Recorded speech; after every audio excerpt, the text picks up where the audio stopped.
No, no! Do what you want, but please, don't brand my forehead, please! He has persevered to the bitter end, and now death looms near. Yet still the gods do not bestow their favor upon him. Put down the vision and leave. I've changed my mind. No further punishment for you. Huh? What's wrong? Are you asking for more punishment? It's up to you. Such willingness is commendable, and fits the way of the samurai. No need for that. Thank you for releasing me. You truly are generous. Huh? Paimon doesn't get it! Were you just trying to scare him? I take no pleasure in frightening others. I was just testing all possibilities while the vision remained in his hands. When people are forced into a corner, that is when their greatest strength will appear. I thought it may be an opportunity for him to awaken the vision. But unfortunately, nothing happened. Yes, I wanted to know whether it were possible for an extinguished vision to be reawakened. From the moment he stole the vision, I decided to use him for this experiment. I've tried many other methods in the past, though few tales tell of a masterless vision reawakening. After seeing you command multiple elements, I figured that nothing is impossible. Come, why don't you give it a try? Let's see if you can give me the answer I'm hoping for. The vision didn't seem to respond at all. I see. So you are also unable to rekindle the vision. No matter. This was expected. I suppose this vision is still mine to take for now. Yeah, what's the story behind this vision anyway? The story begins with an old friend. He was once a good friend of mine.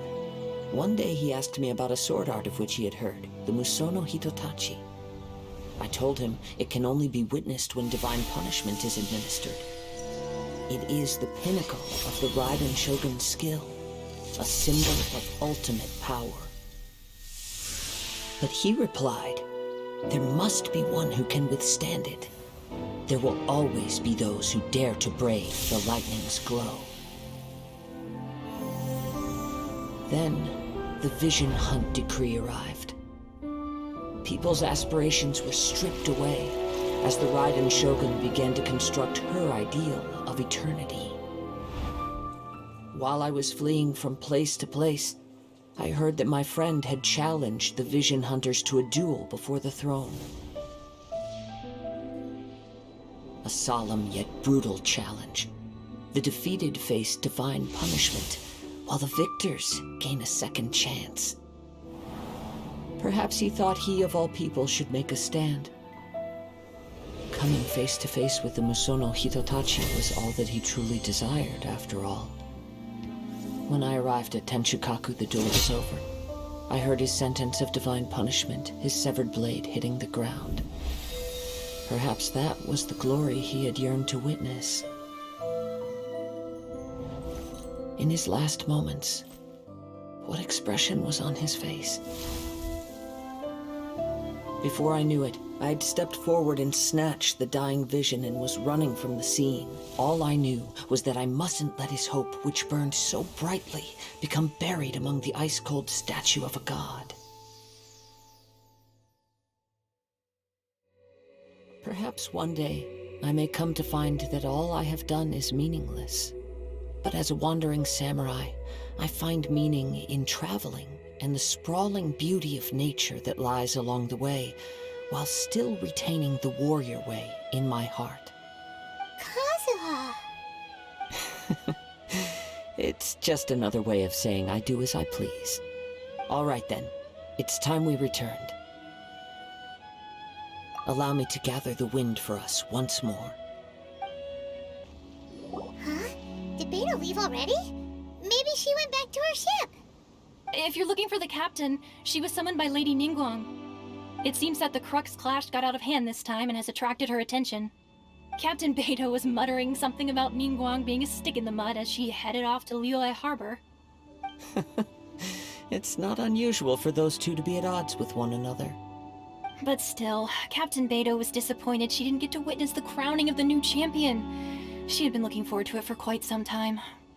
The one who stole the vision was originally to be this hero's opponent in the final round. He knew he stood no chance of winning the match, thus the wicked idea of stealing the prize took hold in his mind. In which case, the Crux clash comes to a clear-cut conclusion. Huh? So that's what happened? If that's the case, then the rules stipulate that he is disqualified, and our hero here is the champion. Paimon thought we'd win and all, but not like this. It doesn't matter.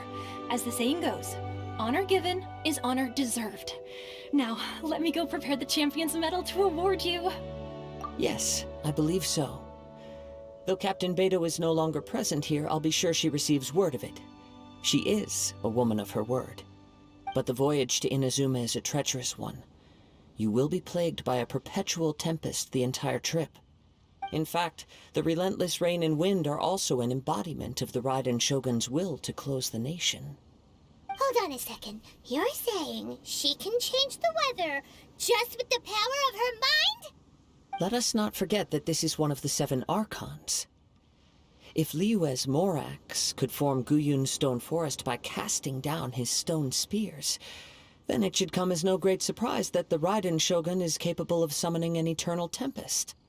Suffice it to say that if you wish to journey to Inazuma, the Alcor will need some time. You will be notified once all the preparations have been made. In the meantime, I intend to embark on a journey of my own. I will travel all across the vast lands of Liyue in the hope of finding a way to reawaken the vision. Paimon believes you'll find a way for sure. Thank you. May both our journeys prove meaningful. One final word of warning. The part of your journey that lies after the storm may well prove to be the most arduous.